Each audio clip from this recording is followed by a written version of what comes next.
Can now bring in Oliver Farry, our international affairs editor. Oliver, great to see you. Claire was just telling us what's going to happen from the Israeli side, but I want to talk about the Palestinians who are being released today.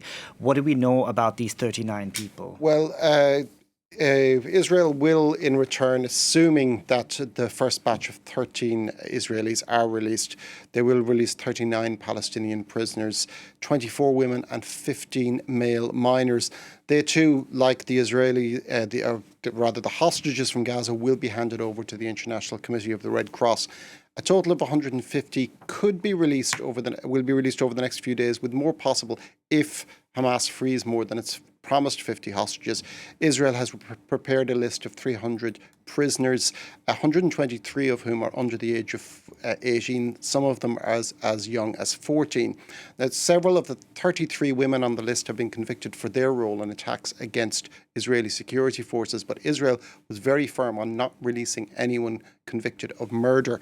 The nature of the exchange will cause some controversy in Israel. It's 3 Palestinians for every 1 hostage, but it's still considerably less than the ratio, for instance, in previous prisoner exchanges like Gilad Shalit's release in 2011, when the Israeli soldier was released in exchange for more than 1,000 Palestinians. Benjamin Netanyahu has come under a lot of criticism for that in Israel. He's been accused of driving up the incentives for taking hostages, which led to October 7th. And also, some of those released in 2011 were later involved in attacks on Israelis. And Yahya Sinwar was one of those freed. He is now the head of Hamas in the Gaza Strip, and he has been accused in some quarters in Israel of involvement in the October 7th. Some people are even saying he was the mastermind of it.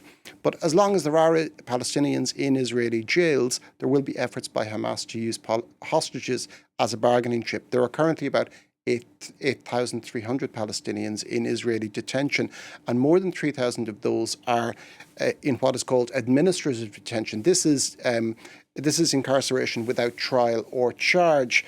And those are the images actually from Ufra prison where those Palestinian prisoners are being held. That's one of the facilities, I believe, that some of these prisoners will be released from. Yeah, that's correct.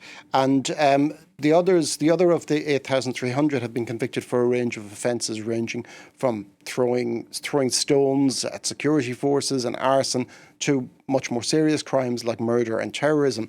Now, more than 2,000 have been arrested in the West Bank in October alone. So this is a situation that's still coming on, and Palestinians have accused the Israeli authorities of actually just preparing more or less a stock of prisoners to more or less to replenish those that they will be releasing. And this is a situation that Western countries would find very, very anomalous, and it has been criticised by human rights groups in Israel such as B'Tselem, but Israel will say they're not living in a similar situation to other countries.